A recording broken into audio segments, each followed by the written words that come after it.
and I'm going to tell you a little bit about our work. So Iceland has a pretty old history of democratic experiments, being sort of a Viking country. We founded one of the world's oldest parliament that is still running in the year 930, and there's been more or less continuous sort of democracy up to a point in Iceland all the way since then. And about 100 years ago, citizens could go and vote every 4 years for the representative, just like today. And they would go often on horseback, or even they would go and even walk. Some people walked for 2 days to get to the voting place.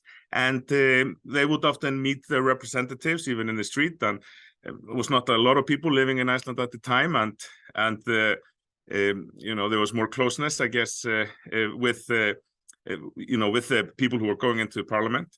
And then time sort of flies. The car becomes popular in the 30s in Iceland, and technology, like everywhere. We have the first computers in the 60s, and access to the web and the internet opened in 1993. And that's actually where I started with my sort of entrepreneurial projects. I started the first internet company in Iceland in 1993, and the first internet company in Denmark in 1995. And but through this whole big technological evolution, which also includes mobile phones and social media, and now AI more and more, our democratic system hasn't evolved very much. We're still voting every 4 years. And in 2008, the financial crisis hit, and it hit many places pretty badly, but it hit Iceland uniquely in a very dramatic way, because Iceland is very small, and the Icelandic government had sort of been supporting building up a big financial sector in Iceland.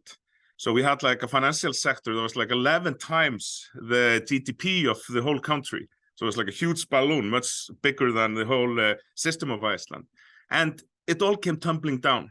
Just in a matter of 3 days, no, in 10 days, all 3 commercial banks went bankrupt. I remember my grandfather calling me, and he was at the bank, and he was like with a black garbage bag, and he was going to get all his money out. I mean, he's a former taxi driver. He didn't have a lot of money, but he still wanted to get it out. He couldn't. People were afraid that, the ATMs wouldn't work. They wouldn't be able to get that. All the money for everybody was gone. And so people in the country really took to the streets, and with a very sort of strong message of, how could you have let this happen? How could you have sort of let us down in this way? Because, for many reasons. And so this is actually where we start our work. And as a civil society organization, basically with the idea of how can we use the internet to connect citizens and governments together with the aim of taking better decisions, to improving decision making, making it less likely that we'll have a rerun of the fiasco of the financial crisis. And we built open source digital democracy infrastructure that governments around the world and public sector use to connect the citizens. And our goal, obviously, democracy is one of our key goals, but more practically, we want to improve decision making and make government decisions and democratic decisions be up to speed of a world that's really, really moving very fast.